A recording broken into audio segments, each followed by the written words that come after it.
Hello, future toppers. Let's make maths simple, intuitive, and fun together.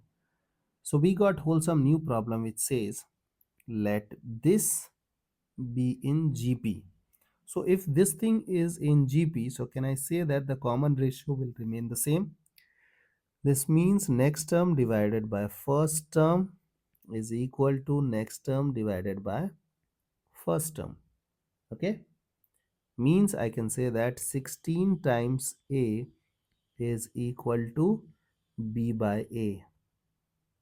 Okay, or we can say that the value of B is 16A square.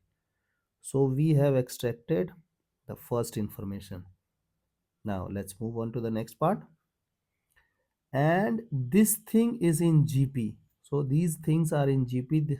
AP. This means what? 2 times middle term will be equal to the sum of first term and third term. So can I say that 2 by B is equal to 1 plus 6A by A? Is that okay? Now we got another equation and we have two equation, two variable. We can solve. So from here what we will do, we will take value of B and we will substitute there. So we got 2 by B as 16A square equals 1 plus 6A by A. If you will observe, you can simplify this, and they are saying that A and B are positive, so we can multiply both sides by A. So we got 1 by 8A equals 1 plus 6A. I hope till this part you guys are comfortable. Now let's do the cross multiplication. So we got 8A and 48A square. Is that okay? Now let's send everything on one side.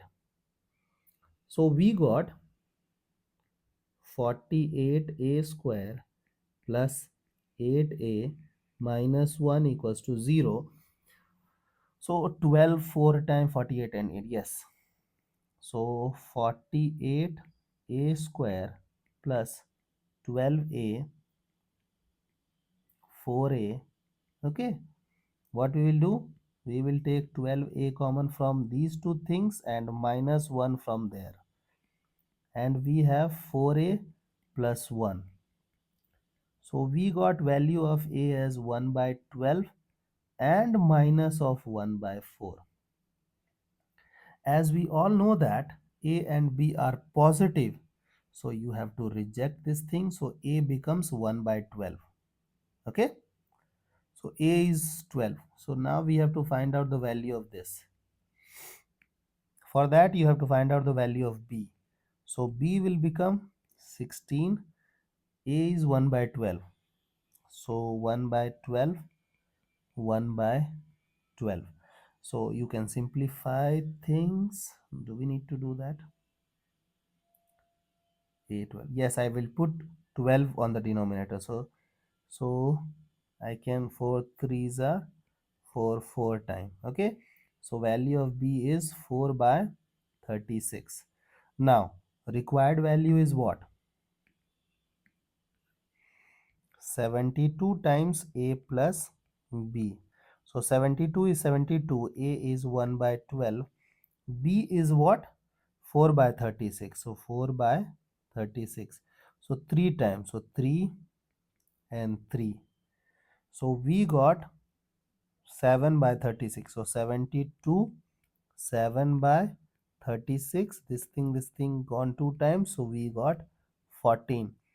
Therefore the required value is 14. I hope the idea is clear and you guys can handle similar situations. So see you guys in next session of Mathflix.